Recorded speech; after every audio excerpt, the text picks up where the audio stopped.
معزز ناظرین کرام، السلام علیکم ورحمۃ اللہ وبرکاتہ۔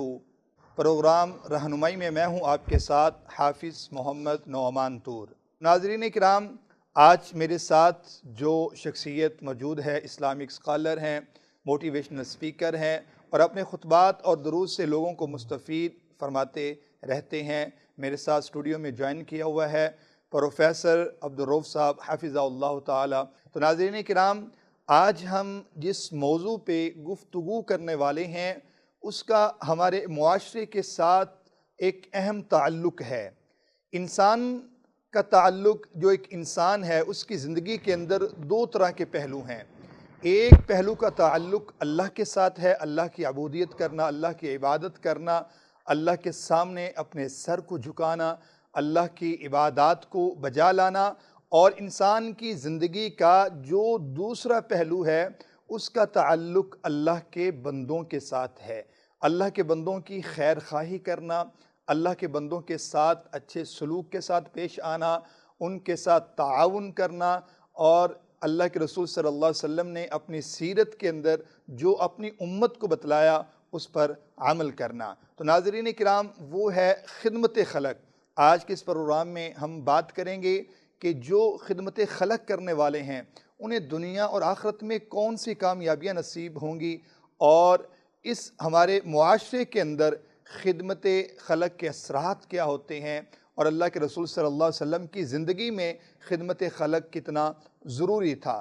تو ناظرین کرام، ہم بڑھتے ہیں آگے اپنے پروگرام کی طرف، اور اپنے معزز مہمان میرے ساتھ جو موجود ہیں اسلامک اسکالر پروفیسر عبدالرؤف صاحب حفظہ اللہ تعالی۔ سر بتائیے گا کہ جو خدمت خلق ہے، رفاہی کام ہے، لوگوں کے ساتھ تعاون کرنا، اور تعاون کرنا ایک تو مالی تعاون ہے، اس کے علاوہ اور کن ہم صورتوں میں تعاون کر سکتے ہیں؟ تو میں جاننا چاہوں گا کہ ہمارے معاشرے کو اس کی کتنی ضرورت ہے، اس بارے میں آپ کیا فرمانا چاہیں گے؟ الحمدللہ رب العالمین والصلاة والسلام علی سید المرسلین، اما بعد۔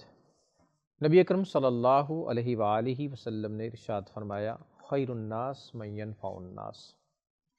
لوگوں میں سے بہترین شخص وہ ہے جو لوگوں کے لیے فائدہ مند ہے، جس کا وجود اس سے لوگ فائدہ حاصل کریں۔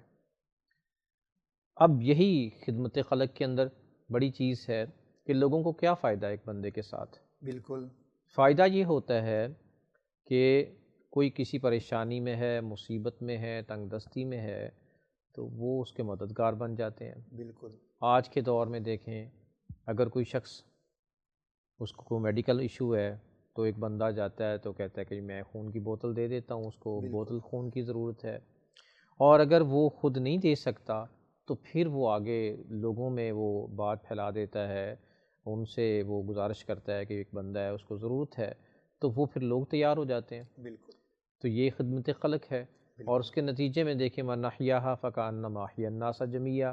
اگر کسی وجہ سے اللہ تبارک تعالیٰ کا فرمان ہے کہ کسی ایک انسان کو کسی شخص نے بچایا، گویا اس نے پوری انسانیت کو بچایا۔ تو یہ جو باہمی ربط اور تعلقات ہیں، آپس کے محبت بڑھے گی، ایک دوسرے کے ساتھ حسن سلوک کرنا، اچھا برتاؤ کرنا، یہ ایک ایسی چین ہے جس سے انسان جڑا ہوا ہے۔ اور دیکھیں کہ ایک وقت میرے اوپر آیا، میں نے کسی کے ساتھ تعاون کیا، اور اس کے بعد پھر میرے اوپر کو وقت آ جاتا ہے تو لوگ میرے ساتھ تعاون کرتے ہیں، کل کسی کے اوپر ٹائم ہے میں ان کے ساتھ چلاؤں، تو یہ چلتا رہتا ہے۔ اللہ تبارک و تعالیٰ نے یہ نظام بنایا ہوا ہے۔ تو بہرکیف ہمیں چاہیے کہ ہم اپنے وجود کو، اپنے جسم کو لوگوں کے لیے فائدہ مند بنائیں، نہ کہ نقصان دیں۔ اب فائدہ کبھی کبھی یہ ہوتا ہے کہ کلام کے ذریعے ہم گفتگو کر رہے ہیں، کسی کو علمی فائدہ ہو رہا ہے، اس کی جہالت دور ہو رہی ہے، اسے پتہ نہیں تھا مسائل کا، بہت ساری چیزوں کا علم نہیں تھا، ابھی ہم گفتگو کر رہے ہیں، لوگوں کے ذہن میں نہیں تھا کہ یہ چیزیں بھی اتنا ثواب کا کام رکھتی ہیں، یا شریعت کے کام ہے یہ بھی۔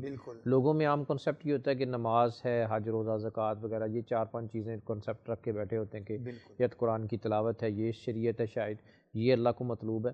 اللہ کو یہ بھی ہم سے مطلوب ہے کہ ایک دوسرے کے کام آئیں، اللہ کے بندوں کے ساتھ ان کے ساتھ خیر خواہی کرنا۔ بالکل بالکل، قرآن کریم میں اللہ تعالیٰ وَتَعَاوَنُوا عَلَى الْبِرِّ وَالتَّقْوَىٰ، ایک دوسرے کے ساتھ نیکی کے کاموں میں، تقوی کے کاموں میں تعاون کرو۔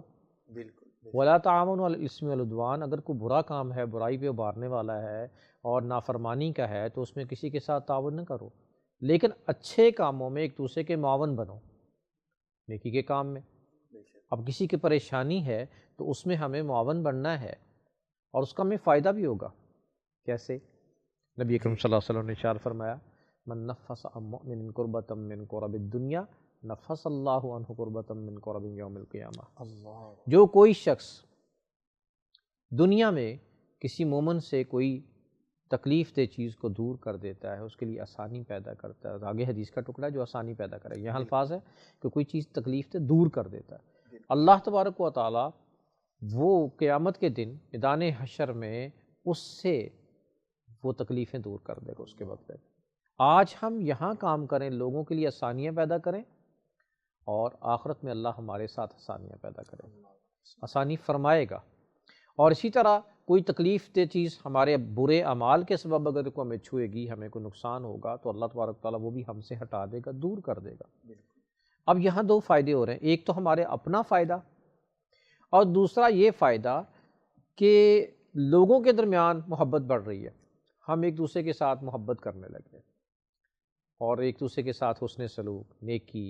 اسی لیے کہا جاتا ہے کہ وَلَّمْ يَشْكُرِ النَّاسَ لَمْ يَشْكُرِ اللَّهِ، جو کوئی شکریہ لوگوں کا ادا نہیں کرتا وہ اللہ کا بھی شکر گزار کیسے ادا کر سکتا ہے؟ تو جب بھی کوئی ہمارے ساتھ خالق اور ہاں جی، مالک ہے، تو لوگوں کا شکریہ ادا کرنے کا یہی فائدہ ہوتا ہے کہ جب ایک بندہ کسی کا نیکی کرتا ہے، حسن اچھا سلوک کرتا ہے، اگرچہ اس کی مراد نہیں ہے، وہ اللہ سے اجر مانگ رہا ہے، اس کا اجر اللہ پہ ہے، لیکن ہمیں کہا گیا ہے کہ تم لوگوں کا شکریہ ادا کرو۔ کیا فرق پڑتا ہے ایک لفظ جزاک اللہ کہنے سے یا شکریہ کہنے سے؟ اب ہوتا ہے کہ اس کو حوصلہ افزائی ہوتی ہے، بالکل حوصلہ افزائی کے نتیجے میں اس کا پھر دل کرتا ہے کہ میں اور لوگوں کے ساتھ نیکیاں کروں، بالکل، تو یہ پھر بڑھتا ہے۔ نبی صلی اللہ علیہ وسلم فرمایا اشفعوا تؤجروا، تم سفارش کرو تمہیں اس کا اجر دیا جائے گا۔ اب یہ خدمت خلق ہے، ایک بندے کا معاملہ، کسی کا میٹر بجلی کا نہیں لگ رہا، اس کو پریشانی ہے یا اس کا بل کا ایشو ہے، تو ایک بندہ واپڈا کے کام کر سکتا ہے تو وہ اس کا معاون بن جائے، اس کو پریشانی دور کرے، اچھے کام میں، یعنی کہ سفارش کرنا اس کا بھی اجر ہے، یہ بھی اجر ہے اور اس میں بھی خدمت خلق ہے۔ خدمت خلق ہے۔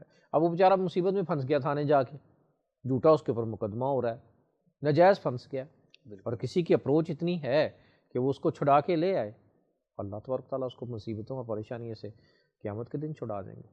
شیخ صاحب، اگر اللہ کے رسول صلی اللہ علیہ وسلم کی زندگی کو دیکھا جائے، آپ کے اسوہ حسنہ کا مطالعہ کیا جائے، تو جو سب سے پہلی اللہ تعالیٰ نے اپنے پاک پیغمبر محمد رسول اللہ صلی اللہ علیہ وسلم پر وحی نازل فرمائی، اور آپ گھبراہٹ کے عالم میں ہیں، گھر آئے ہیں، اور آپ کی بیوی آپ کو حوصلہ دیتی ہے، تو اس وقت بھی ان کے یہ الفاظ تھے کہ آپ تو وہ ہستی ہیں، وہ شخصیت ہیں کہ جو کمزوروں کا سہارا بننے والے ہیں، آپ تو کھانا کھلانے والے ہیں، آپ تو بے سہاروں کا سہارا بننے والے ہیں، اللہ آپ کو ضائع نہیں کرے گا، اللہ تعالیٰ آپ کو کبھی ضائع نہیں کرے گا۔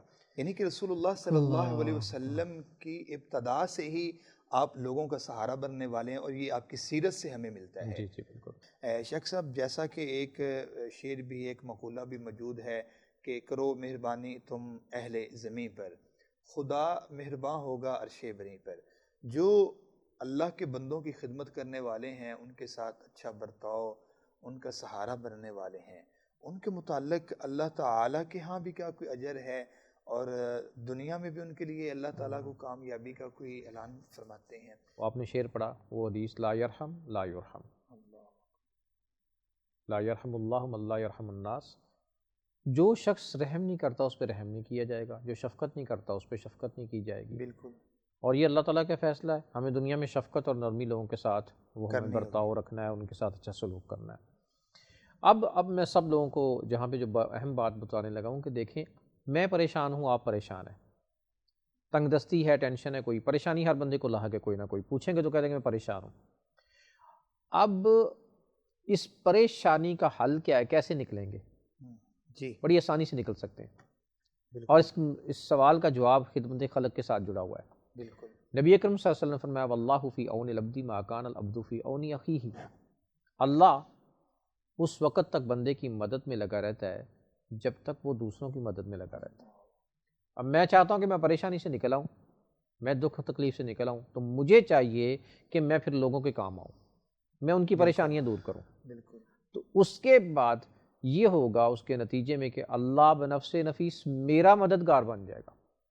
وہ سارے کام اپنے ذمہ لے لے گا، میری ساری ٹینشنیں اللہ تعالیٰ ختم کر دے گا. اللہ تبارک و تعالیٰ کے سامنے بندہ پیش ہوگا تو اللہ تعالیٰ سوال کرتے ہیں اس سے کہ میں بیمار تھا دنیا میں اور تو میری بیمار پرسی کے لیے نہیں آیا. تو بندہ کہے کہ یا اللہ تیری شان کے لائق ہی نہیں کہ بیمار ہو، کیسے ممکن شفا دینے والا ہے، تو کیسے کیسے بیمار ہو سکتا ہے؟ تو اللہ تعالیٰ فرمائیں گے تیرے محلے میں کو کہیں شخص بیمار تھا، تو اگر اس کی تیمارداری کے لیے جاتا تو مجھے پاتا وہاں پہ. بالکل. پھر اللہ تعالیٰ تجھ سے کہیں گے کہ میں بھوکا تھا، جی تو نے مجھے کھانا نہیں کھلایا. کہے گا یا اللہ تیری شان کے تو لائق نہیں ہے کہ تو بھوکا. تو پھر وہ اللہ تعالیٰ اس سے کہیں گے کہ ارشاد فرمائیں گے کہ تیرے محلے میں تیرے ارد گرد کوئی شخص بھوکا تھا، اگر تو اس کو کھانا کھلاتا تو مجھے وہاں پاتا. اب اس حدیث میں یہ دیکھیے کہ یہ خدمت خلق ہے. گوتم بدھ نکلا جنگلوں میں جی خدا کی تلاش میں. ہندو پنڈت تھے وہ جی بھگوان کی تلاش میں نکلے اور اتنی اتنی مالا پکڑی ہوئی انہوں نے، اور وہ گفا اور کیا کہتے ہیں غاروں کے اندر اور ہمالیہ کی چوٹیوں پہ دریاؤں کے کنارے.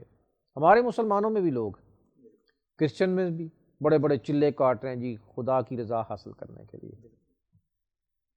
خدا جنگلوں میں نہیں ہے، اور اب جنگلوں میں نہیں ملنا تمہیں، نہ غاروں میں جا کے ملنا ہے کہ تم ادھر ہمالیہ کی چوٹیوں پہ جا کے تو بیٹھ جاؤ اور کہو جی میں نے 2,00,000 دفعہ یہ وظیفہ کرنا ہے. اللہ نے خود ہی بتا دیا ہے کہ خدمت خلق میں مجھے تلاش کرو، میں تمہیں ملوں گا وہاں. سبحان.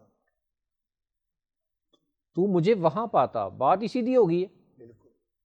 تم کدھر ڈھونڈ رہے ہو اللہ تعالیٰ کو؟ اللہ تعالیٰ کی رضا کو چاہتے ہو تو وہ تم خدمت خلق میں کھاؤ، کھلاؤ بھوکوں کو کھانا اور بیماروں کی بیمار پرسی کرو، اللہ تعالیٰ کی رضا تمہیں حاصل ہو جائے گی. شیخ صاحب آخری سوال ہے میں آپ کے سامنے پیش کرنا چاہوں گا کہ جو خدمت خلق ہے یہ صرف جن کے پاس مال و دولت ہے ان کی ذمہ داری ہے یا ہر مسلمان کی ذمہ داری ہے؟ ذمہ داریوں میں تو ہر مسلمان کی ذمہ داری ہے، اور ذمہ داری میں مسلمان میں سارے آ جائیں گے، امیر غریب سارے آ جائیں گے. اب غریبوں کی ذمہ داری جسمانی زیادہ تر ہوتی ہے، اور امیروں کی ہے کہ فنانشلی طور پہ وہ زیادہ اسٹرانگ ہوتے ہیں، ان کے پاس پیسہ دولت، وہ اپنے مال کے ذریعے لوگوں کی خدمت کریں، لوگوں کے ساتھ حسن سلوک کریں، اچھا برتاؤ کریں. زکوٰۃ کے ساتھ ہوتا ہے اور اس کے بعد عشر کے ساتھ ہوتا ہے، اور اس کے علاوہ یہ تو فرضی چیز ہے ان کے اوپر، اس میں ان کا کمال کوئی نہیں ہے. اب ہے دیگر اپنے مال میں سے جو ہے نا نفلی صدقہ کرنا. پیچھے بچ جاتے ہیں غریب لوگ. اب غریب لوگوں کا یہی ہوتا ہے جسمانی، کسی کو پانی پلا دینا، کسی کے ساتھ چل پڑنا، کسی کی پریشانی میں اس کے ساتھ کھڑے ہو جانا، کہیں کوئی کام کسی کا ہونے والا ہے، کوئی مکان کی تعمیر ہو رہی ہے، کسی جگہ بھی چھوٹے موٹے کام نکلتے ہی رہتے ہیں، تو وہ ان کے ساتھ ان کی معاونت کریں گے تو انشاءاللہ العزیز خدمت خلق کا اجر پائیں گے. اللہ تبارک تعالیٰ ان کو جزائے خیر دے گا. جی بہت شکریہ، جزاک اللہ. ناظرین کرام، آج میرے ساتھ اسٹوڈیو میں موجود ہیں پروفیسر عبدالرؤف صاحب، حفظہ اللہ تعالیٰ. سر آپ کا شکریہ ادا کرتے ہیں، آپ لسان ٹی وی کے پروگرام میں تشریف لائے. اللہ تعالیٰ آپ کو سلامت رکھے، آپ کو مزید عزتیں عطا فرمائے. اور میں اس کے ساتھ اپنے ناظرین اور سامعین کا بھی شکریہ ادا کرتا ہوں کہ جو لسان ٹی وی کی نشریات کو دیکھتے رہتے ہیں دنیا بھر سے. تو ناظرین کرام، اپنے میزبان حافظ محمد نعمان طور کو اجازت دیجیے. انشاءاللہ العزیز آئندہ کسی اور پروگرام میں آپ سے دوبارہ ملاقات ہوگی، نئے موضوع کے ساتھ، نئے مہمان کے ساتھ. السلام علیکم ورحمۃ اللہ وبرکاتہ.